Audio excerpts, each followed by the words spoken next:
안녕하십니까. 감사합니다. 잠깐 기도하고 일을 시작하도록 하겠습니다. 기도하겠습니다. 하나님 아버지 감사합니다. 오늘 추수감사절을 맞아서 함께 주님 앞에 예배하러 올 수 있도록 은혜 허락하시니 감사합니다. 하나님 오늘 하루의 온종일의 시간들을 통해 하나님께 감사하게 하시고 그간에 잊고 있었던 하나님의 은혜들을 다시 발견하고 새해를 기대하는 우리 모든 사랑부 공동체 될 수 있도록 인도해 주세요. 오늘 말씀 온전히 주님께 올려드립니다. 주님만 기대합니다. 감사드리며 예수님 이름으로 기도드렸습니다. 아멘. 네, 감사합니다. 네, 말씀 먼저 읽도록 하겠습니다. 저희 사무엘하 7장 말씀인데요. 14절에서 16절 말씀입니다. 이게 세 번역이라서 앞에 보시고 읽으시면 될 것 같습니다. 함께 세 절의 말씀인데 한 목소리로 읽었으면 좋겠습니다. 시작! 나는 그의 아버지가 되고 그는 나의 아들이 될 것이다. 그가 죄를 지으면 사람들이 저의 자식을 매로 때리거나 채찍으로 치듯이 나도 그를 징계하겠다. 내가 사울에게서 나의 총애를 거두어 나의 앞에서 물러가게 하였지만 너의 자손에게서는 총애를 거두지 아니하겠다. 내 집과 내 나라가 내 앞에서 영원히 이어갈 것이며 내 왕위가 영원히 튼튼하게 서 있을 것이다. 아멘. 네. 계속해서 다윗 이야기입니다. 사실 제가 원래는 다음 주에 해야 되는데 좀 한 주 일찍 나타났어요. 그래서 좀 당황하실 수 있어요. 어제가 아니라 오늘 선생님이 안 하는 줄 알고 왔는데 제가 하니까. 그렇지만 은혜가 있으면 깜짝 나왔었잖아. 네. 또 저희 질리더라 나는. 오늘 말씀 오늘 설교를 들으시면서 저도 은혜가 있었던 것은 어떻게 구약 말씀이 지금 우리에게 적용될 수 있는지 조금 생각해 볼 수 있는 말씀이었다고 저는 은혜를 받았습니다. 한번 말씀 들으시면서 이 부분을 좀 기대하시면 좋지 않을까 생각이 됩니다. 저희가 지난주에 다윗이 드디어 왕이 됐습니다. 왕이 돼서 하나님께서 주신 은혜임을 알고 또 하나님의 마음을 생각할 수 있는 그런 성숙한 신앙의 다윗이었다는 것을 좀 볼 수 있었죠. 근데 다윗이 왕이 돼서 한 일이 있습니다. 이스라엘은 광야에 있을 때부터 하나님을 예배하기 시작했는데요. 어디서 예배를 드렸을까요? 광야에. 네, 광야에서 성막에서 예배를 드렸습니다. 그것은 광야에서 이동했어야 되기 때문에 약간 이동식 텐트처럼 되어 있었어요. 그래서 천막을 크게 치고 그 안에 거룩하게 구별하여서 예배를 드렸습니다. 특히 그 성막 안에 가장 은밀하고 깊숙한 가장 거룩한 공간이 지성소였는데요. 그 지성소 안에 언약궤가 있었습니다. 좀 생소하신 내용일 수 있어요. 그런데 그 성막 안에 그 언약궤는 하나님께서 임재하시는 임재를 상징하는 곳이었습니다. 그런데요, 그 문제는 이스라엘이 가나안 땅으로 들어온 이후에 언약궤가 그 성막을 떠나게 됩니다. 그래서 하나님의 임재가 없는 성막이 되어버렸어요. 근데 다윗이 왕이 돼서 그 언약궤를 성막으로 옮겨둡니다. 그래서 다시금 온전한 성막이 되었어요. 근데 다윗이 성막을 보면서 생각합니다. 나는 이렇게 안전하고 좋은 궁전에서 살고 있는데 하나님의 임재를 상징하는 언약궤는 이동식 텐트처럼 생긴 성막에 살고 있는 것을 보면서 이거 조금 잘못됐다. 하나님의 집이 저렇게 약간은 조금 허름한 그런 곳에 하나님의 집이 있는 게 조금 마음이 걸렸던 것 같아요. 그래서 다윗은 그 성막을 이제 성막 대신에 성전으로 아름다운 건축물로 하나님의 집을 지으려고 생각합니다. 오늘 말씀 제가 읽어드리겠습니다. 사무엘하 7장 1절 2절인데요. 주님께서 사방에 있는 모든 원수에게서 다윗 왕을 완전하게 지켜주셨으므로 왕은 이제 자기의 왕궁에서 살게 되었다. 이제 왕은 멋진 시온성에서 살게 되었어요. 근데 하루는 왕이 예언자 나단에게 말하였다. 나는 백향목 왕궁에 사는데 하나님의 괴는 아직도 휘장 안에 있습니다. 라고 합니다. 휘장은 성막을 이야기해요. 그래서 기특한 마음을 다윗이 품었습니다. 하나님의 집을 지어야겠다 라고. 근데 하나님께서 거절하셨어요. 나는 집이 필요 없어. 한 번도 집을 달라고 한 적이 없는데 왜 그러니? 하시면서, 그렇지만 다윗의 마음에 감동을 하셨던 것 같아요. 그러면서 너가 짓는 것이 아니라 너의 아들이 지을 거야 라고 하면서 그 이유를 이야기합니다. 그 이유가 다음 말씀인데요. 함께 읽어보겠습니다. 시작. 그러나 하나님께서는 나에게 너는 군인으로서 많은 피를 흘렸으므로 나의 이름을 위하여 성전을 건축할 수 없다 하고 말씀하셨습니다. 왜 다윗은 건축할 수 없다고 하였죠? 군인으로서 많은 피를 흘렸기 때문이라고 합니다. 다윗은 많은 피를 흘렸어요. 그 피 흘린 손으로 하나님의 집을 짓는 건 좋지 않겠다 하셔서 그의 아들이 짓게끔 하시고 다윗에게는 남은 전쟁을 치르게 하셨습니다. 결국에 다윗이 그렇게 하나님께 말씀드렸던 건 거절이 됩니다. 근데 하나님이 다른 걸 주세요. 어떤 걸 주시냐면 언약을 해주십니다. 갑자기 조금 뜬금없지만 하나님께서 다윗에게 내가 너에게 약속하겠다 하시면서 갑자기 사무엘하 7장에서 약속을 쭉 나열하십니다. 하나님께서 인간과 약속을 하시는 거예요. 사실 이미 아브라함과 이전에 노아 여러 가지 사람들과 약속을 하시기는 했지만 다윗의 언약이 또 그렇게 이어집니다. 사실 그래서 사무엘하 7장은 어렵고도 중요한 말씀입니다. 그래서 오늘 말씀도 조금 어려울 수 있어요.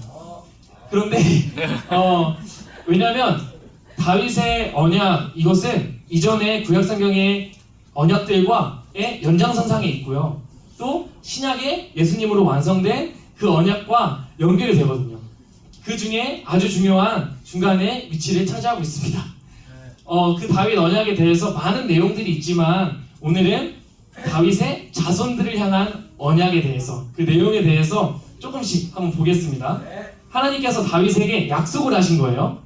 자, 사무엘하 7장 12절입니다. 이 앞에는 다윗에 관한 약속이 쭉 있습니다. 그리고 그 이후에 여기서부터는 다윗의 후손에 대한 약속이에요. 너의 생애가 다하여서 내가 너의 조상들과 함께 묻히면, 즉 다윗이 죽으면 내가 내 몸에서 나올 자식을 후계자로 세워서 그의 나라를 튼튼하게 하겠다. 무슨 말이죠? 다윗의 이후 왕을 다윗의 자손에게 주겠다는 겁니다. 그리고 그의 나라를 튼튼하게 하겠다라고 약속해 주셨어요. 누구죠? 누가 왕이 되나요? 다음에? 하나님이요? 하나님 사람입니다. 다음에 왕이 된 건 누굴까요? 솔로몬. 맞아요. 솔로몬이 정말로 다윗 이후에 왕이 됩니다. 그리고 솔로몬은 이스라엘의 제2의 전성기를 이루어요. 하나님께서 약속하신 게 이루어졌습니다. 내 몸에서 나올 자식을 후계자로 세우시고 또 그의 나라를 튼튼하게 하셨어요. 우리가 알고 있지만 하나님은 언약을 맺어주시고 그 언약을 신실하게 이루시는 하나님입니다. 역사 가운데 이 일은 실제로 성취가 되었어요. 두 번째 언약입니다. 제가 읽겠습니다. 바로 그가 나의 이름을 드러내려고 집을 지을 것이며 나는 그의 나라의 왕위를 영원토록 튼튼하게 하여 주겠다 라고 약속하셨습니다. 먼저는 무엇이죠? 집을 지을 것이라고 했어요. 솔로몬이 집을 지을 것이라고 약속하셨습니다. 그리고 실제로 솔로몬은 집을 지었어요. 예루살렘 성전이 건축되고 그 건축은 너무나도 아름다워서 세계에서 그것을 방문하기 위해, 구경하기 위해 방문하기도 했습니다. 그렇게 첫 번째까지는 성취가 됐어요. 솔로몬이 집을 지을 것이며, 맞습니다. 지었어요. 근데 그 두 번째부터 좀 이상합니다. 왜냐면 그의 나라의 왕위를 영원토록 튼튼하게 하여 주겠다라고 하셨어요. 영원토록 튼튼하게 해주겠다. 근데 이 이후에 말씀을 아시는 분은 아시겠지만 솔로몬은 영원히, 또 다윗 왕국은 영원히 튼튼하지 못했습니다. 솔로몬 이후에 바로 분열되었고 두 가지 나라로 결국에 멸망했습니다. 그렇게 멸망한 다윗의 왕인데 솔로몬의 왕위인데 왜 그것이 영원하다고 했을까요? 네, 여기서의 다윗의 자손, 그의 나라는 사실 솔로몬이 아니라 예수님을 이야기해요. 왜냐하면 예수님도 다윗의 자손이거든요. 결국에 예수님의 나라는 영원히 튼튼할 것이라고 예언하신 것입니다. 그리고 사실 그 약속은 성취되어져 가고 있죠. 왜냐하면 아주 오래전에 맺어진 이 약속이 예수님의 이 땅에 오심을 통해 또 이루어졌고, 그 이후에 교회를 통해 하나님의 나라는 계속해서 튼튼하게 지워져 가고 있습니다. 사실 이 말씀을 통해서 우리는 확인할 수 있어요. 하나님은 정말 신실하시구나. 언약을 맺으신 것을 분명히 성취하시는구나. 그것이 지금 우리에게 적용되고 있구나. 이때 약속하신 하나님의 나라가 사실은 지금도 계속해서 튼튼하여지고 있습니다. 그러면 우리는 지금 사실 기독교의 어떤 몰락과 함께하고 있어서 이제 교회가 무너지고 있고 교회는 큰일 났다라고 사실 걱정이 되는 건 사실입니다. 많은 분들이 교회를 떠나고 우리 주변에 많은 세상의 사람들이 교회를 욕하고 교회가 마치 잘못된 길을 가고 있는 것처럼 이야기를 하잖아요. 사실 이런 상황 가운데 지금까지 이루어오신 하나님의 신실하심을 생각해 본다면 결코 교회는 무너지지 않을 것입니다. 하나님께서 영원히 이 언약을 성취하실 거니까요. 이렇게 예수님의 나라는 교회로서 영원히 튼튼하여지고 있습니다. 그리고 하나님께서는 우리에게 계속해서 약속을 주십니다. 오늘 본문이었던 7장 14절 15절인데요. 14절을 함께 읽어볼까요? 준비 시작. 나는 그의 아버지가 되고 그는 나의 아들이 될 것이다. 그가 죄를 지으면 사람들이 저의 자식을 매로 때리거나 채찍으로 치듯이 나도 그를 징계하겠다. 무슨 말이죠? 어려워요. 하나님께서 다윗의 자손에게 그의 아버지가 되시고 그는 하나님의 아들이 될 것이다 라고 이야기합니다. 사실 이거는 우리가 마찬가지죠. 하나님께서 우리를 아들로 삼아주셨고 또 우리는 하나님 우리의 아버지가 되셨습니다. 결국에 이 다윗에게 약속하셨던 것은 지금의 교회로 모인 우리에게 이어지고 있습니다. 하나님께서 우리를 자녀 삼아 주셨어요. 그리고 나서 이어서 15절입니다. 내가 사울에게서 나의 총애를 거두어 나의 앞에서 물러가게 하였지만 너의 자손에게서는 총애를 거두지 않겠다. 뭔 소리야? 무슨 말씀이냐면 간단히 말해서 하나님께서 아들로 삼아주셨고 하나님께서 아들로 삼으신 하나님의 백성들은 버리지 않으시겠다. 포기하지 않으시겠다라는 약속입니다.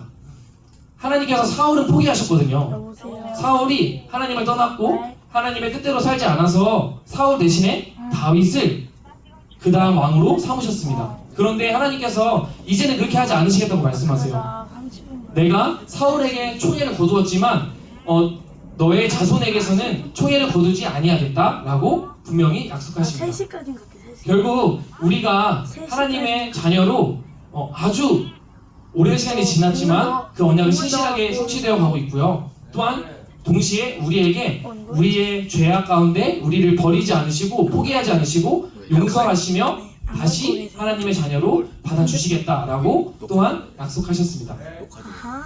결국은 우리가 하나님 앞에 하나님이 용서해 주신다는 사실을 믿는 믿음으로 살아가야 됩니다. 너무나 잘 알고 있지만 사실 그렇게 그걸 믿는 믿음으로 살아간다는 것은 쉽지 않습니다. 왜냐하면 우리에게 있어서 중요한 것은 우리의 죄를 인정하고 하나님 앞에 우리의 연약함을 고백하지 못하고 우리에게 있어서 완전한 삶을 보여주고 완전한 삶을 살고자 하는 마음밖에 없으니까요. 우리에게 중요한 것은 완전한 삶입니다. 거룩한 삶이고 그래서 그렇게 거룩하지 못한 나의 모습을 보면서 괴로워하고 또 다른 사람에게도 나의 완전한 모습만을 보여주려고 합니다. 저 또한 마찬가지예요. 제가 여러분 앞에 저의 연약함을 있는 그대로 드러내고 솔직하게 살아가지 못하고 저의 좋은 모습을 보여주고 저의 완전한 모습을 보여주고자 합니다. 저의 연약한 모습이 여러분에게 드러날 때 저는 사실 좀 많이 쑥스럽고 부끄럽고 그것 자체가 너무 싫습니다.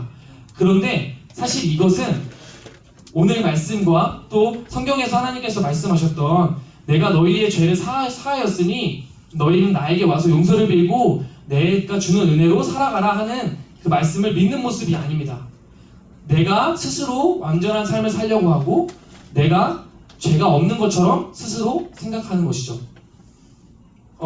결론은 우리들에게 있어서 이 말씀을 믿어야 합니다. 하나님께서 오래전부터 약속하셨지만 지금도 성취돼서 이어져 오는 이 말씀을 믿는 믿음으로 살아가야 해요.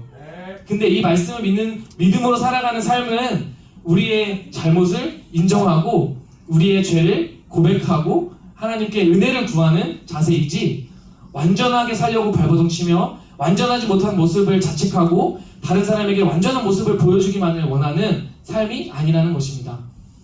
이것은 우리 스스로가 하나님 앞에서도 마찬가지고요. 우리 공동체에서 서로를 대할 때도 마찬가지입니다. 내가 다른 사람에게 나의 좋은 모습만을 보여주는 것 좋지만 나의 연약함을 인정하고 어떤 문제가 생겼을 때 나의 실수를 먼저 고백하고 그렇게 나의 잘못을 인정할 때 우리의 공동체 가운데서도 더 온전한 사랑으로 하나 될 수 있는 줄 믿습니다. 네, 말씀을 맺겠습니다. 오늘 다윗에게 주셨던 이 약속이 우리에게도 적용되고 있습니다. 그리고 그 말씀은 우리가 하나님 앞에 겸손하게 우리의 죄를 고백하고 서로에게 교만하지 않고 비판하지 않으며 상대방의 실수도 용납하고 내 실수도 고백할 줄 아는 더 성숙한 공동체로 초청하고 있습니다. 우리들 마음 가운데 이 말씀을 진정으로 믿게 되는 은혜가 있기를 바랍니다. 그래서 우리의 연약함, 슬프지만 또 싫지만 그 연약함을 인정하는 그 겸손한 마음 안에서 살아가는 우리 모든 지체들 되었으면 좋겠습니다. 오늘 말씀 제가 기도하고 마무리하도록 하겠습니다. 기도하겠습니다. 하나님 아버지 감사합니다. 우리에게 또 성경 말씀을 주셔서 우리에게 말씀하여 주시고 우리에게 하나님의 뜻을 알게 하시니 감사합니다. 하나님 언제나 또 과거나 지금이나 계속해서 우리를 사랑하신다 하시고 우리의 죄를 용서하신다 하셨는데 여전히 우리는 그 하나님 앞에 우리의 죄를 들고 나아가지 못합니다. 하나님 우리에게 은혜를 주시옵소서. 그리하여서 우리가 하나님 앞에 참으로 참된 죄인이고 우리의 모든 죄를 주님 앞에 고백해도 괜찮다는 것을 기억하게 하시고 오히려 그렇게 나아갔을 때 참된 회복과 참된 능력으로 나아가게 될 수 있음을 주님 믿게 해주세요. 그래서 우리들의 연약한 가운데서도 하나님의 사랑을 신뢰하고 그 가운데 매일매일 담대하게 살아갈 수 있는 평안함 속에 살아갈 수 있는 또 남을 사랑하고 다른 사람의 잘못을 또 용납할 수 있게 되는 그런 진정한 사랑으로 나아가는 우리 모든 사랑보 지체들 되어줄 수 있도록 하나님 은혜를 주세요. 이후에 모든 교제의 시간들 주님께 맡겨드립니다. 사랑 안에서 하나 되는 시간 되게 해주세요. 모든 영광 주님께 올려드리며 살아계신 예수님 이름으로 기도드렸습니다. 아멘. 네. 오늘 추수감사 스님이잖아요. 그래서 오늘 모임 때는 감사 제목 2023년을 돌아보면서 감사 제목 나누는 시간을 가지면 어떨까 합니다. 네. 오늘 모임 시간 3시까지라고 하니까요. 3시까지 네, 그 전에 정리해 주시면 감사하겠습니다. 네, 모임 대형으로 모이겠습니다.